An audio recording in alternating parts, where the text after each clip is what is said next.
En Algérie, l'instrumentalisation de la justice connaît des dimensions surréalistes. Les tribunaux sont devenus de véritables succursales de la présidence dans lesquelles s'exprime l'humeur de Abdelmadjid Tebboune. L'instrumentalisation de l'appareil judiciaire n'est pas une nouveauté dans l'histoire du régime algérien. Elle répond à des logiques multiples: neutralisation politique, régulation interne du système, mise en scène diplomatique ou encore démonstration d'autorité morale. Une attitude, il faut le rappeler, qu'on a connue par le passé chez Kadhafi, Saddam Hussein, Bachar al-Assad ou encore aujourd'hui avec le régime iranien des Mollahs.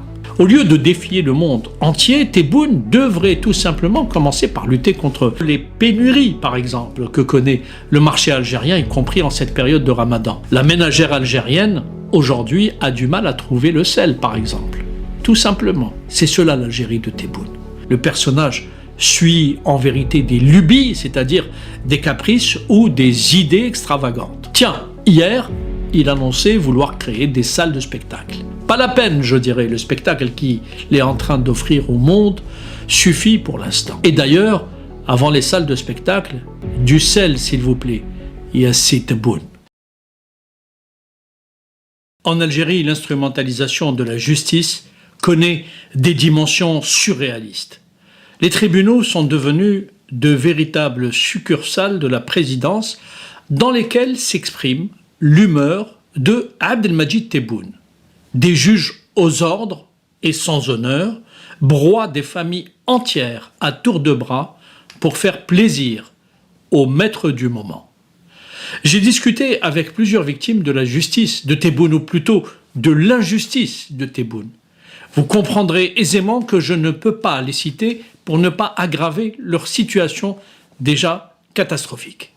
Je ne vais donc pas vous donner de nom.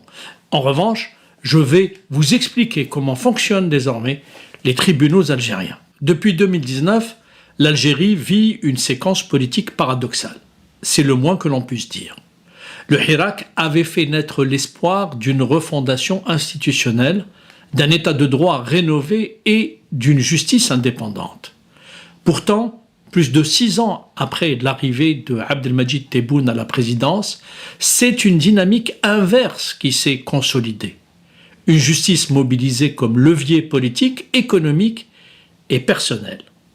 Rarement, probablement, les juges algériens n'ont été à ce point au garde à vous devant un pouvoir politique qui n'hésite plus à emprisonner des innocents pour assouvir parfois des haines personnelles.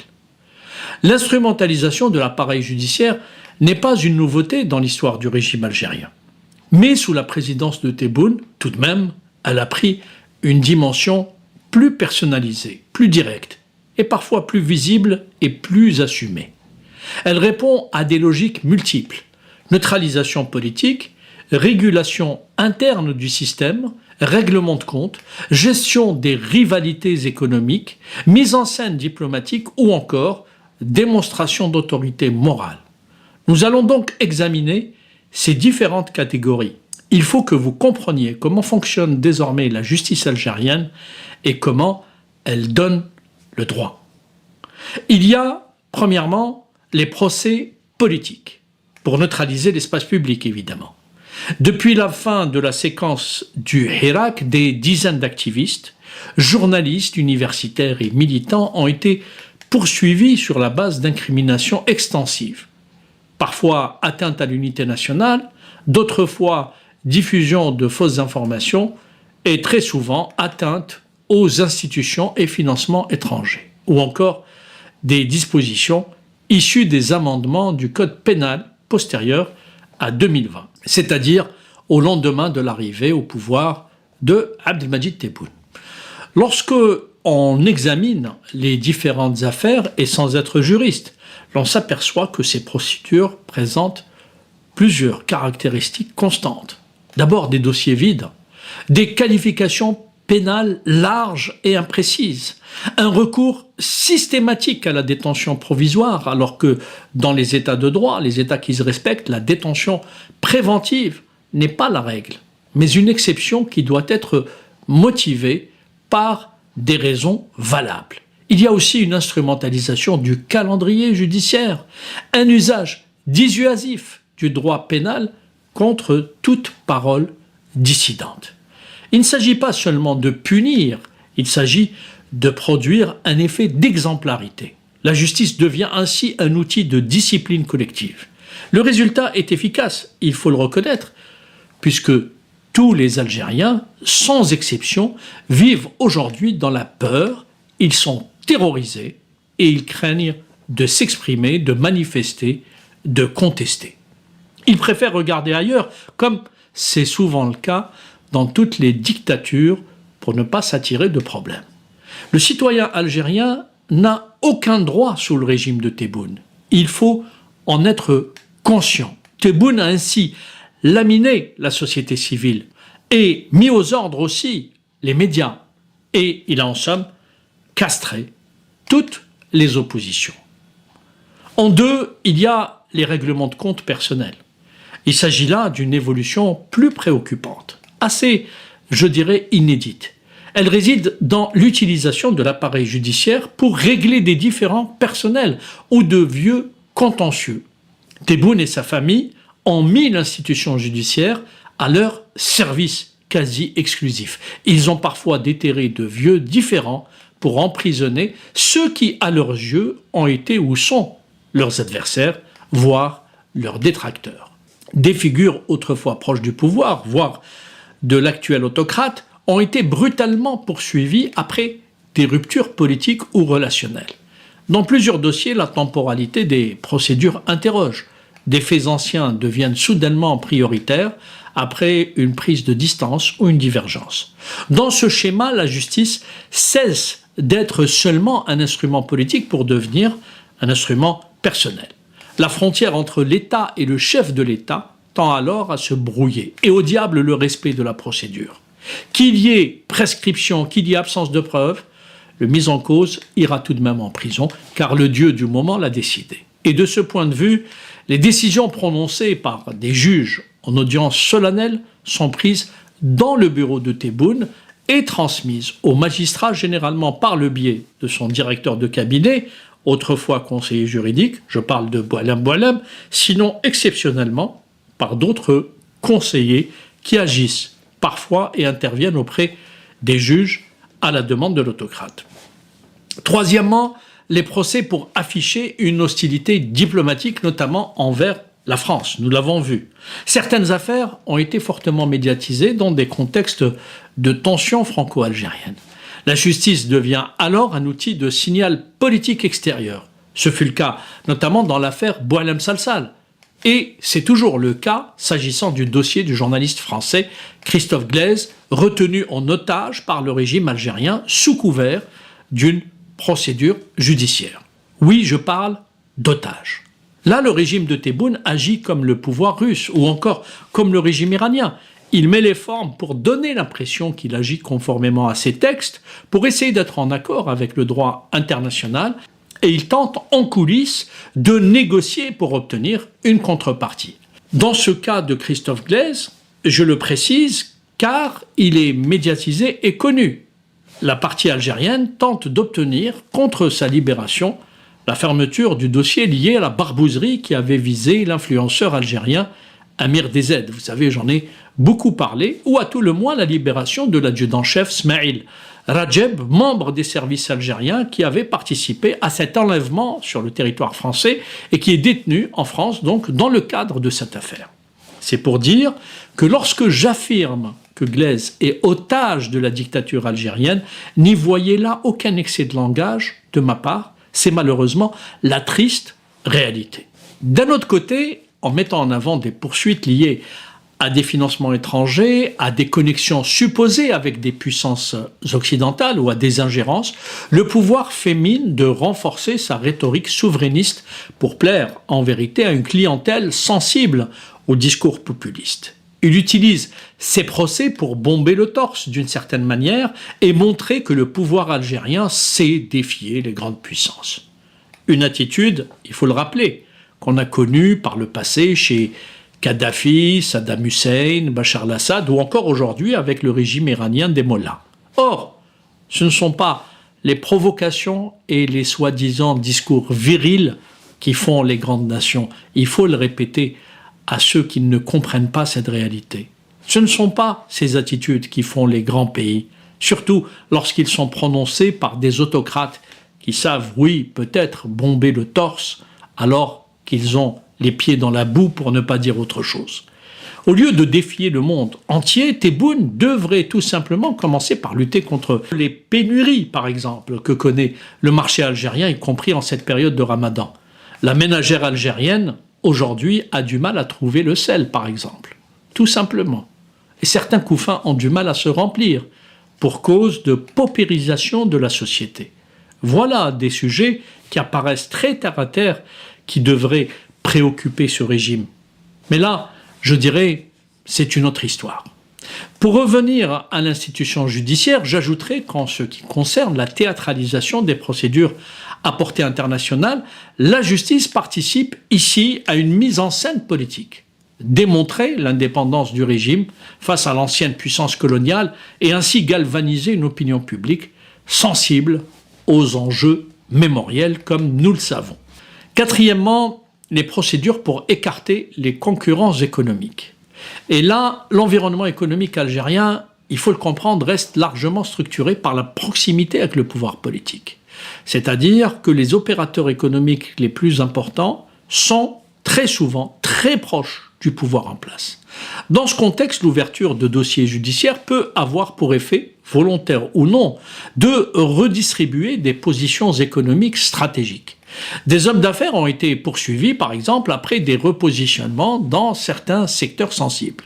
Si la lutte contre la corruption est nécessaire et légitime, bien sûr, la sélectivité perçue des poursuites alimente le soupçon d'une justice utilisée pour réorganiser le champ économique au profit de cercles jugés plus sûrs ou encore plus loyaux à Tebboune. Prenons 2 ou 3 exemples concrets. Nous connaissons la proximité anormale, oui anormale, qui existe entre la famille Tebboune et certains opérateurs économiques turcs. Je vous invite par exemple à aller observer de plus près certains dossiers judiciaires qui harcèlent tout simplement des personnes qui ont le malheur d'être sur des secteurs d'activité préemptés par les amis turcs de la famille Tebboune. Et je parle bien de la famille Tebboune. Voyez par exemple Mohamed Tebboune, le fils de qui vous savez. Il est associé à des affaires d'importation de maïs par exemple, ou encore d'engraissement de bétail. Eh bien, certains dossiers ont permis de poursuivre des hommes d'affaires qui étaient dans le même secteur d'activité et ainsi de clôturer leur entreprise et de saisir leurs biens, laissant la voie libre à Mohamed Tebboune pour que lui et ses associés puissent s'adonner tranquillement à leurs activités et ainsi gagner un maximum d'argent. C'est parfois aussi simple que ça. Après, il s'étonne de voir répéter depuis plus d'1 an que nous sommes face à un régime de voyous.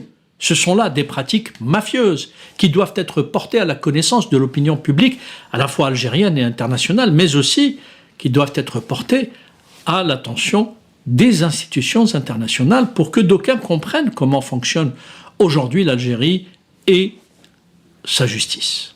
Cinquièmement, les procédures visant ceux qui auraient résisté à des logiques d'extorsion.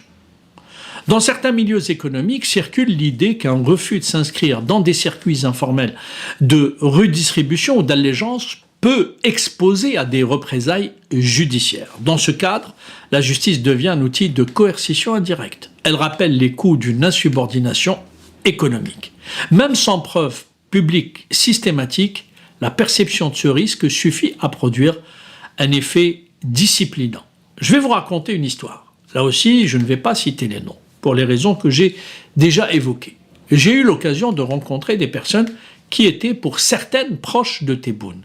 Ces gens sont poursuivis aujourd'hui parce que l'autocrate algérien, en 2019 d'abord, en 2024 ensuite, les a sollicités pour qu'elles participent au financement de ces campagnes électorales.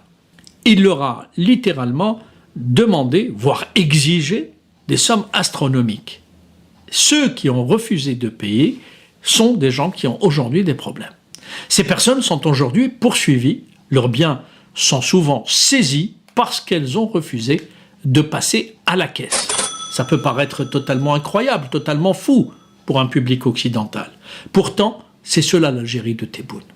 Le pays est dirigé par un individu qui tente régulièrement de racketter des personnes fortunées. Et, semble-t-il, cette pratique n'est pas nouvelle chez lui.